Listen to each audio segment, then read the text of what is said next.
हे friends, मैं Lakshmi LPS academy journey to excellence में आपका बहुत स्वागत करती हूँ। जैसा कि आप लोगों को पता है कि दिल्ली पुलिस का एग्जाम आने वाला है, तो उसी से संबंधित ये हर एग्जाम के लिए, लेकिन स्पेशली उसको ध्यान में रखते हुए क्वेश्चंस लेके आई हूँ जो कि बहुत ही महत्वपूर्ण है। तो चलिए स्टार्ट करते हैं। पहला हमारा क्वेश्चन है कि निम्नलिखित में से भारत पर आक्रमण करने वाला पहला व्यक्ति कौन था? तो आपको इनमें से कौन लग रहा है? आंसर हो जाएगा सी, डेरियस फर्स्ट। हकमनी, ईरान का हकमनी वंश से था ये डेरियस प्रथम। ओके, सिकंदर का नाम देख लीजिए। सिकंदर की अगर हम बात करें, आपको पता है 20 जुलाई 323 में इनकी डेथ हो गई थी, 323 बीसी में, आपको अच्छी तरीके से पता है, ठीक है। और सिकंदर किसके समकालीन थे? धनानंद के, महापद्म नंद के 8 पुत्र से, जिसमें से सबसे ज्यादा नालायक धनानंद था और धनानंद के ही समकालीन थे। धनानंद नंद वंश का विनाश करके चंद्रगुप्त मौर्य ने क्या किया था? मौर्य वंश की स्थापना की थी कौटिल्य के मदद से। कौटिल्य यानी विष्णुगुप्त यानी चाणक्य। ओके, सेल्यूकस की बात करें, सेल्यूकस निकेटर किसका सेनापति था? सिकंदर का। सिकंदर के बाबूजी का क्या नाम था? फिलिप द्वितीय नाम था, और इनके जो गुरुजी थे वो थे अरस्तु। इतनी बात समझ में आई? चलिए, इसका आंसर हो जाएगा सी। आइए सेकंड क्वेश्चन पे। निम्नलिखित में से कौन सा सबसे पुराना राजवंश है? नाम से ही पता चल रहा है। ये देखिए, मौर्य, अभी मैंने बताया चंद्रगुप्त मौर्य ने, कौटिल्य, विष्णुगुप्त, दृढ़ यानी कि महान पंडित जिसको बोला जाता है, चाणक्य के मदद से मौर्य वंश की स्थापना की थी। और चंद्रगुप्त मौर्य जो थे वो जैन मतानुयायी थे। आपको पता है 12 वर्ष का जो अकाल पड़ा था मगध में, तो वो भद्रबाहु के संरक्षण में चले गए थे साउथ, है ना, चंद्रगिरी पर्वत, कर्नाटक, श्रवणबेलगोला। और जो यहीं पर रह गए थे मगध में वो कौन थे? स्थूलीभद्रा, है ना। और जब वापस आते हैं तो दोनों में मतभेद हो जाता है। पहली संगीति होती है 322 बीसी में वैशाली में, और दूसरी कौन सी होती है? कौन करता है उसे हेड? उसको करते हैं स्थूलीभद्रा। और भद्रबाहु से क्या करते हैं? मतलब उसमें वो भाग नहीं लेते हैं। और दूसरी जो होती है वो वहां पे होती है गुजरात में, होती है वल्लभी में, ठीक है। तो वो जैन धर्म से संबंधित है। खैर, गुप्ता की बात करूं, श्रीगुप्त ने इसकी स्थापना की थी। श्रीगुप्त ने स्थापना की थी, और गुप्त वंश का सबसे महान शासक था चंद्रगुप्त प्रथम।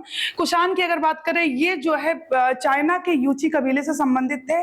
5 कबीलों में बटा हुआ था, 5 ब्रांचेस में, 5 शाखाओं में बटा हुआ था, जिनमें से ये थे। और इसका सबसे महान शासक था कनिष्का।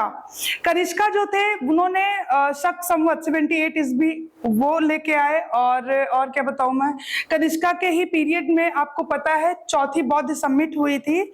कहाँ पे? कश्मीर के कुंडलवन में। इनकी जो पहली राजधानी थी पुरुषपुर थी, और दूसरी थी मथुरा। ठीक है, इतनी बातें हमने जान ली। आंसर इसका क्या हो जाएगा? मौर्य। ठीक है, चंद्रगुप्त मौर्य ने स्थापना की थी। ओके, तमिल में क्लासिक जीवक चिंतामणि निम्नलिखित में से किससे संबंधित है? तो जीवक चिंतामणि जो है वो संबंधित है जैन धर्म से। जैन धर्म की अगर बात करूं तो इसमें पता है पहले जो आदि संस्थापक थे वो कौन थे? ऋषभ देव थे। और इसमें टोटल 24 तीर्थंकर हुए हैं। 24वें जो थे वो कौन थे? महावीर स्वामी थे। उन्होंने पार्श्वनाथ कौन से नंबर के? 23वें थे, उन्हीं का अनुसरण किया था। और जो ये महावीर स्वामी है, उनका बचपन का नाम था वर्धमान, ठीक है। और उनके भाई थे नंदीवर्धन, आपको अच्छी तरीके से पता है, ठीक है। तो जैन धर्म हो गया। और उनका जन्म कब हुआ था? 540 बीसी में हुआ था। बुद्ध धर्म की बात करूं तो आपको पता है सिद्धार्थ जिनका नाम पड़ा गौतम, उनके पिता का नाम था शुद्धोधन, माता थी महामाया देवी थी। और उनकी जब डेथ हो जाती है तो इनका पालन पोषण इनकी जो स्टेप मदर होती है महाप्रजापति गौतमी, उनके द्वारा किया जाता है। इसीलिए इनका नाम गौतम बुद्ध भी पड़ जाता है। गौतमी के से ही इनका नाम पड़ जाता है गौतम बुद्ध। तो ये था 563 में इनका जन्म हुआ था। चलिए, तो इसका आंसर हो जाएगा जैनिज्म। जैन धर्म से संबंधित है जीवक चिंतामणि। निम्नलिखित में से किसमें नेपोलियन फ्रांस को अंतिम हार का सामना करना पड़ा था? अंतिम हार का, तो ये था बैटल ऑफ ट्राफलगर की लड़ाई में करना पड़ा था। किसके बीच हुई थी? ये हुई थी फ्रांस और स्पेन के बीच में। और स्पेन के बारे में बताओ, स्पेन और मोरक्को के बीच में क्या आता है? स्ट्रेट ऑफ जिब्राल्टर आता है, जिसे भूमध्य सागर की कुंजी कहते हैं, ठीक है। पुरी में रथ यात्रा किसके सम्मान में मनाई जाती है? आपको अच्छी तरीके से पता है, पुरी, उड़ीसा, भुवनेश्वर। तो ये भगवान जगन्नाथ है 3 रथ निकलते हैं उसमें से। सबसे आगे होता है बलराम, बीच में सुभद्रा और लास्ट में होता है किनका, भगवान जगन्नाथ का। तो जो सबसे आगे होता है इनका बलराम का होता है, बलराम, सुभद्रा एंड जगन्नाथ। ताल ध्वज, पद ध्वज और गरुण ध्वज इनका नाम होता है। ताल ध्वज, पद ध्वज और गरुण ध्वज। ठीक है, तो इसमें आंसर क्या हो जाएगा, भगवान जगन्नाथ। पपेटी किसका त्योहार है, ये पार्शियन का है। पार्शियन का है, 9 वर्ष के संध्या में, और ये शुभ माना जाता है। जो पार्शियन कैलेंडर है, पारसियों का कैलेंडर, उसमें ये सबसे शुभ दिन माना जाता है, तो ये मनाया जाता है, पारसियों का है। भारत को मुख्य रूप से एक गणराज्य माना जाता है, क्योंकि बहुत ही आसान क्वेश्चन है, आप देख लीजिए, राज्य का मुखिया चुना जाता है। ठीक है, 15 अगस्त 1947 को भारत, इसका कोई मतलब नहीं है इससे, गणराज्य से। ओके, इसका अपना लिखित संविधान है। यस, भारत का अपना लिखित संविधान है, सबसे बड़ा लिखित संविधान है। लेकिन इसका आंसर क्या होगा, राज्य का मुखिया चुना जाता है, उसी को हम बोलते हैं गणराज्य। नेक्स्ट हमारा क्वेश्चन है, उच्च न्यायालय या उच्चतम न्यायालय द्वारा किसी प्राधिकारी को वह कार्य करने के लिए बाध्य करने के लिए कौन सा रिट जारी किया जाता है जो वो नहीं कर रहा है। तो इसका आंसर हो जाएगा मैंडमस, यानी कि हम आदेश देते हैं, इसका मतलब होता है। अब ऊपर लिखा है उत्प्रेषण। उत्प्रेषण में क्या होता है कि जो अधीनस्थ न्यायालय होते हैं उनके ऐसे फैसले को जो उनके क्षेत्र में आता ही नहीं था, उस पर उसने लोअर कोर्ट ने कोई फैसला सुना है, उस फैसले को रद्द कर देता है हायर कोर्ट। ठीक है, तो ये होता है उत्प्रेषण। फैसला सुनाया, वो उस फैसले को मानता नहीं है, कहता हम इस फैसले को मानते ही नहीं है, रद्द कर देता है। एक होता है प्रतिषेध। प्रतिषेध में क्या होता है, फैसला सुनाने वाला होता है, उसे बीच में ही रोक दिया जाता है, यहाँ पे फैसले की सुनवाई हो जाती है, उसको रद्द किया जाता है। यही दोनों में अंतर होता है, उत्प्रेषण और प्रतिषेध में। अधिकार परीक्षा की बात आ रही है, ऐसे किसी पद पर बैठे रहना जिसका वो वैधानिक रूप से अधिकारी नहीं होता है, तो उसके लिए जारी किया जाता है अधिकार परीक्षा। बंदी प्रत्यक्षीकरण की बात अगर हम करें तो बंदी प्रत्यक्षीकरण में क्या होता है, किसी को अगर गिरफ्तार किया गया है तो 24 घंटे के अंदर नजदीक के न्यायालय में उसे ले जाया जाता है, उपस्थित करवाना होता है 24 घंटे के अंदर, उसमें यात्रा और अवकाश को नहीं जोड़ा जाता है। तो इसमें आंसर क्या हो जाएगा, मैंडमस। ओके, चलिए, पृथ्वी के निम्नलिखित में से किस अक्षांश पर सबसे लंबे दिन में सूर्य का प्रकाश 24 घंटे उपलब्ध रहता है। तो ये 66.5 डिग्री। ओके, आर्टिक सर्कल इसे बोलते हैं हम। चलिए,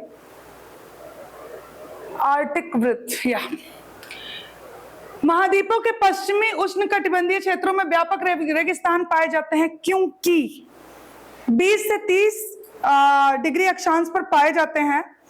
पूरब से जब पश्चिम की तरफ हवाएं जाती हैं तो उनमें नमी खो जाती है, और वो क्या करती हैं, वहां से नमी चुरा लेती हैं। एक तो ये कारण है।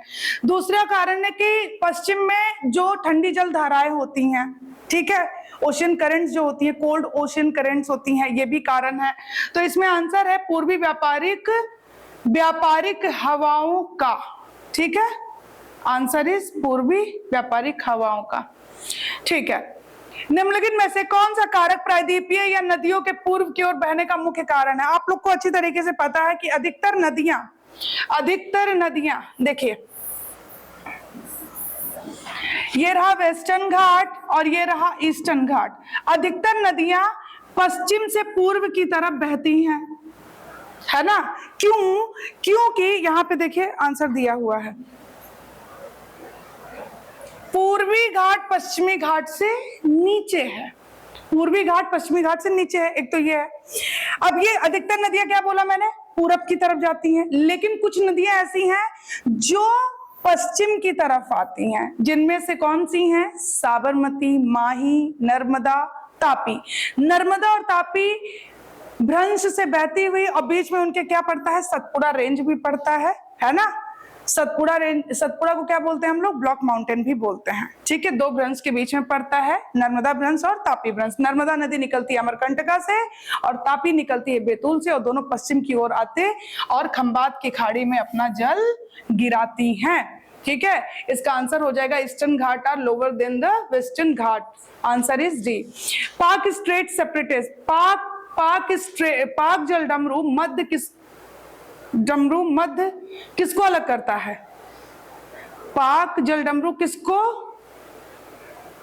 तो ये करता है भारत और पाकिस्तान, सॉरी भारत और श्रीलंका को, भारत और श्रीलंका को, भारत और श्रीलंका के बीच में यहाँ पे है पाक जलडमरू, ठीक है, कंफ्यूज मत होइएगा पाक के नाम से। ओके, नीचे दी गई नदियों का उन शहरों से मिलान करें जिनसे वे बहती हैं। ओके, तो यहाँ पे देखिए संगाई हो जाएगा हवांगपो, संगाई हो जाएगा हवांगपो, मॉन्ट्रियल हो जाएगा सेंट लॉरेंस, और बैंकॉक हो जाएगा चाओ फ्राया,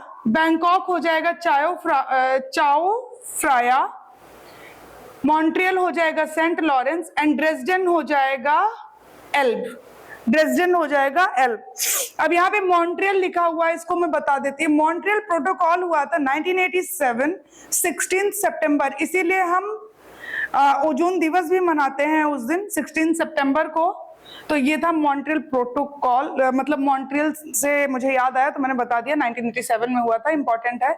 तो बैंकॉक हो गया चायो फ्राया, संघाई हो गया हवांगपो, ड्रेसडेन हो गया एल्ब, और मॉन्ट्रियल हो गया सेंट लॉरेंस रिवर। चलिए, संयुक्त राज्य अमेरिका में कोलोराडो इस भू आकृति के लिए प्रसिद्ध है, सबको पता, इतना आसान क्वेश्चन है, ग्रैंड कैनियन। और बताती हूँ, संयुक्त राज्य अमेरिका यूएसए और कनाडा के बीच में विश्व की सबसे लंबी सीमा रेखा आती है 49 डिग्री। चलिए, रिजर्व बैंक निम्नलिखित में से कभी भारतीय रिजर्व बैंक का गवर्नर नहीं रहा? कौन है भाई जो नहीं रहा? डी सुब्बाराव बिल्कुल रहे हैं, रंगराजना तो फेमस ही है, बहुत ज्यादा रहे हैं, बीबी भट्टाचार्य नहीं रहे हैं, वाई बी रेड्डी भी रहे हैं, ठीक है। पहले कौन थे? सीडी देशमुख थे, ये याद रखेंगे, और अभी कौन है? शक्तिकांत दास है, ये भी याद रखेंगे। तो आंसर इज सी। चलिए, संसाधनों के अत्यधिक उपयोग को ट्रेजेडी ऑफ कॉमन्स कहा जाता है, इसके द्वारा प्रतिपादित किया गया था। तो ये गैरेट हार्डिन है, एक्सक्यूज मी, गैरेट हार्डिन है। आंसर इज ए, यदि किसी कोशिका के व्यास को दोगुना कर दिया जाए तो उसमें पानी का उत्थान होगा आधा, पानी का उत्थान आधा। आंसर इज आधा। अंतरिक्ष में प्रक्षेपित किए जाने वाले रॉकेट का न्यूनतम वेग क्या है? न्यूनतम वेग क्या है? 11 किलोमीटर पर सेकेंड, 11 किलोमीटर पर सेकेंड। समुद्र जल को किस प्रक्रिया द्वारा शुद्ध किया जाता है? ये होती है पृथक्करण की प्रक्रिया होती है, जिसको हम बोलते हैं आसवन, डिस्टिलेशन बोलते हैं। 9 सितंबर 2023 को किस भारतीय राज्य की कैबिनेट ने सशस्त्र बल विशेष शक्तियां अधिनियम AFSPA को वापस लेने की सिफारिश की है? आंसर इज डी, असम, ठीक है, असम। और बताती हूँ, मणिपुर की राजधानी इंफॉल, मणिपुर क्यों फेमस है? लोकटक लेक के लिए है, ठीक है। और मिजोरम, मेघालय की अगर मैं बात करूं, इसकी राजधानी है शिलोंग, और यहाँ पे गारो खासी जयंतियां पाई जाती हैं। आपको पता है राजमहल हिल्स का आगे बढ़ा हुआ पार्ट जो कि मेघालय में जाता है, उसको नाम दे दिया गया गारो खासी जयंतियां। गारो की हाईएस्ट पीक है नोक्रेक, और खासी पर है, आपको पता है सबसे ज्यादा बारिश वहां पे पहले था चेरापूंजी, अभी मानिसराम। तो गारो खासी जयंतियां हैं। असम की राजधानी दिसपुर, मिजोरम की आप लोग मुझे बताओगे, खैर बता देती हूँ, आइजॉल। क्या है? आइजॉल। ओके, काजीरंगा राष्ट्रीय उद्यान के लिए फेमस है असम। तो आंसर हो जाएगा उसका डी, असम। किस राज्य सरकार ने ट्रांसजेंडर समुदाय के लिए पेंशन और ओबीसी दर्जे को मंजूरी दे दी है? ये है झारखंड। जिले हैं 24। 15 नवंबर 2000 को ये नया राज्य बना था। 3 राज्य नए बने थे 15 दिन के अंदर। उत्तर प्रदेश से उत्तराखंड अलग हुआ था, और मध्य प्रदेश से छत्तीसगढ़ अलग हुआ था, और बिहार से अलग हुआ था झारखंड। अभी वर्तमान में झारखंड में कितने जिले हैं? 24 जिले हैं, राजधानी है रांची, और इसका आंसर हो जाएगा झारखंड। आइए बिहार पे, अभी कितने जिले हैं? 38 जिले हैं, राजधानी है पटना। उत्तर प्रदेश 75 जिले हैं, राजधानी है लखनऊ।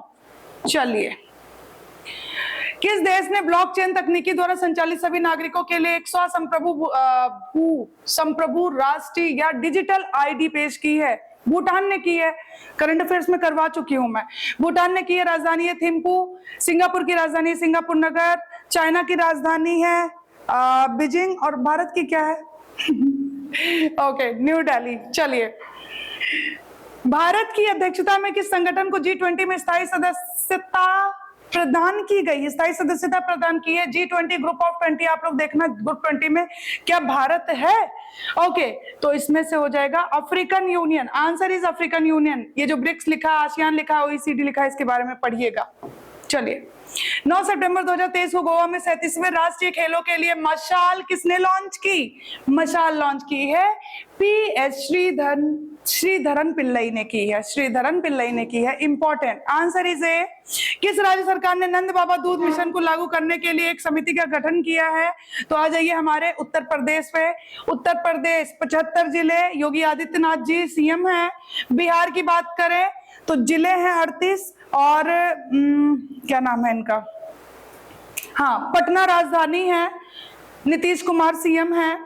मध्य प्रदेश की अगर हम बात करें तो जिले कितने हैं? 55, ठीक है। आप बताएंगे यहाँ के CM कौन है? ओके, और राजस्थान कौन है? अशोक गहलोत जी, जिले हैं 50, राजधानी है जयपुर। ओके, किस शिलालेख में अशोक ने कलिंग युद्ध के कारणों का उल्लेख किया है, इस युद्ध को त्यागने की घोषणा की है? आपको बताऊं मैं, पहले जो ये थे अशोक, सम्राट अशोक थे, ये शैव मतानुयायी थे। इस युद्ध के बाद अनंत से किया था, कलिंग का राजा था अनंत, उसके साथ इनका युद्ध होता है 261 BC में होता है। उसके बाद इतना ज्यादा कहते हैं मैं इतना खराब हूं, ऐसे कैसे हो गया, मतलब खून की नदियां बहा देता। उसके बाद एकदम से मतलब क्या कहते हैं, साधु संत बन जाते हैं और जैन इसमें बौद्ध धर्म को अपना लेते हैं ये। तो 261 BC में हुआ था कलिंगा का युद्ध, और ये 13वें शिलालेख से पता चलता है। 269 में ये बैठे थे अपने गद्दी पर, राज्याभिषेक करवाया था इन्होंने। तो ये था कलिंगा, किसके साथ हुआ था? अनंत के साथ हुआ था, ठीक है। चलिए, आर्य जनजातियों की सबसे प्रारंभिक बस्तियां कहां थी? सप्तसैंधो, सप्तसैंधो प्रदेश, ठीक है।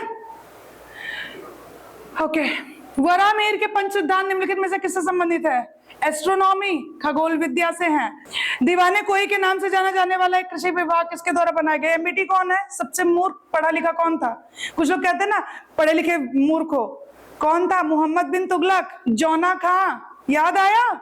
चलिए, वो बेचारा इतना समझदार था, लेकिन उसकी जो भी योजनाएं होती थी वो विफल हो जाया करती थी। तो मोहम्मद बिन तुगलक हो गए, इनके बारे में आप लोग पढ़ोगे। फिरोज तुगलक, अलाउद्दीन खिलजी और जलालुद्दीन खिलजी। 1908 में अंग्रेज द्वारा कारावास पर बाल गंगाधर तिलक को भेजा गया था। कहां भेज दिया गया था? मांडले, मांडले यानी म्यांमार, म्यांमार यानी बर्मा, यानी कि 1935 का एक्ट, 1935 का जो एक्ट था उसके द्वारा बर्मा को भारत से अलग किया गया और उसका नाम अभी क्या है? म्यांमार है।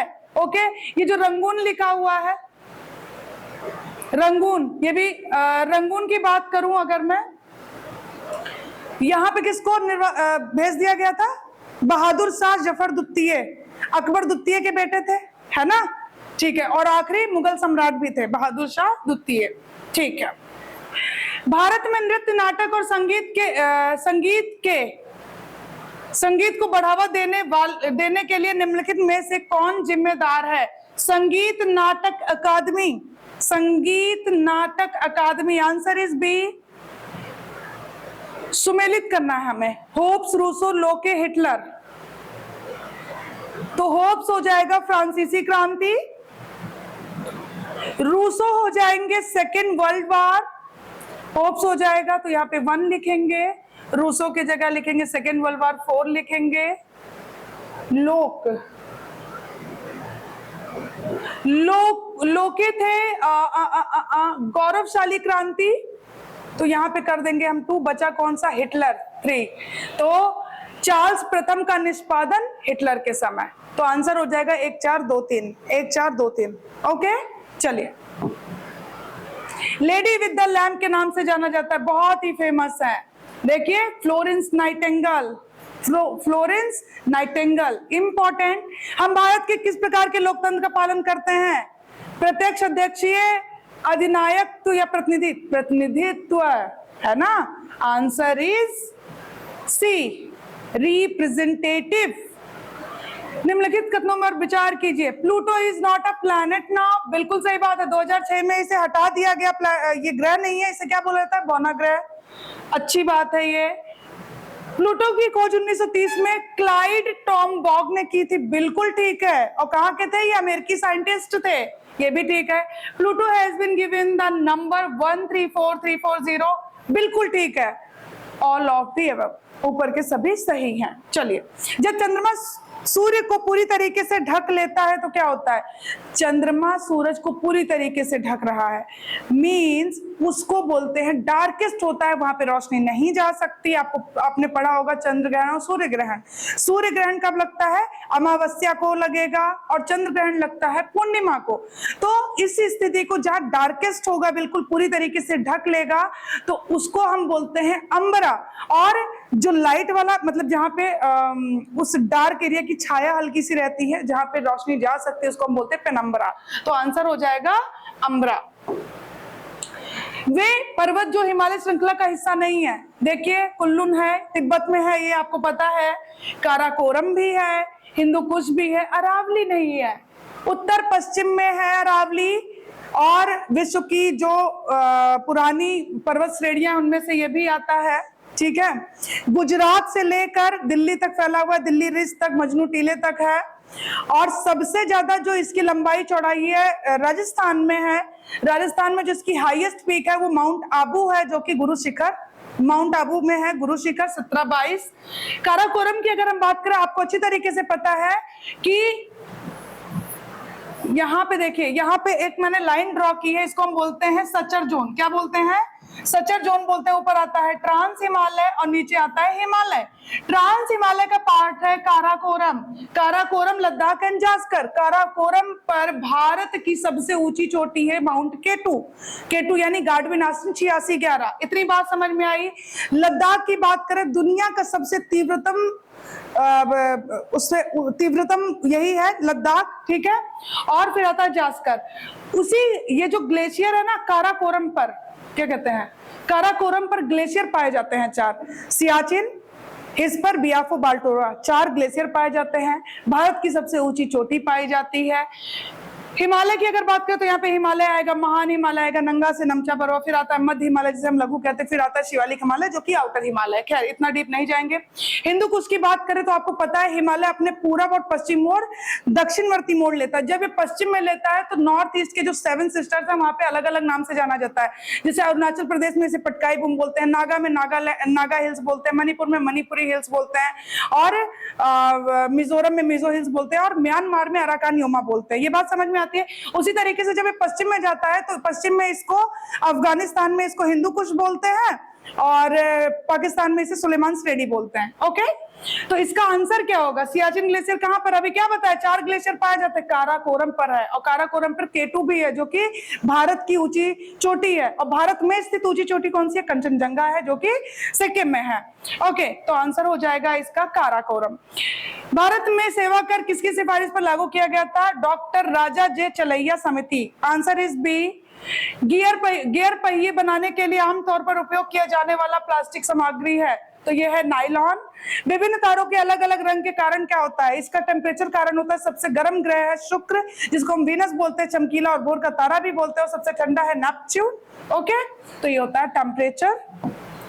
ओके, समान उर्वरकों में से सबसे अधिक आवश्यक तत्व कौन सा है? Nitrogen, potassium and phosphorus. Answer is B. जो मजदूर कठिन शारीरिक श्रम करते हैं उनकी हथेलियां और तलवों पर मोटी त्वचा विकसित हो जाती है, तो इसके ये होता है थिक एपिडर्मिस, मोटी उपत्वक। शुक्र ग्रह की जांच करने वाले पहले रोबोट अंतरिक्षयान का नाम रखा गया है Magellan. Answer is B. Okay, निम्नलिखित में से कौन सा दिन प्रत्येक वर्ष एक निश्चित तिथि पर नहीं मनाया जाता है? विश्व पर्यावरण दिवस। बाकी विश्व पर्यावरण दिवस आपको पता है 5 जून, ठीक है, और 1972 से ये नैरोबी केन्या, याद कर लीजिएगा। अंतरराष्ट्रीय महिला दिवस 8 मार्च को मनाया जाता है। अंतरराष्ट्रीय मित्रता दिवस 4 अगस्त। यस 4 अगस्त को मनाया जाता है। भारत का पहला एआई स्कूल कहाँ लॉन्च किया गया है? दिल्ली, मुंबई, केरल या बैंगलोर? तो ये किया गया है केरल में, केरल के तिरुवनंतपुरम में, केरल के तिरुवनंतपुरम में। शांति करके नाम है, याद नहीं आ रहा, मेरे माइंड से स्लिप कर गया है। शांति भवन करके नाम है इसका कुछ, ठीक है, देख लीजिएगा एक बार। तो ये हो जाएगा केरला। निम्नलिखित में से किसने 2023 में रेमन मैग्सेसे पुरस्कार जीता और भारत के एकमात्र प्राप्तकर्ता भी हैं? इंपॉर्टेंट। तो ये है doctor Ravi Kannan ji. Answer is Ravi Kannan ji. Okay, तो ये थे हमारे 47 क्वेश्चन, और खूब पढ़िए, खूब खुश रहिए, और पहले से ही आप लोग के एग्जाम के लिए बहुत सारी शुभकामनाएं। Thank you so much.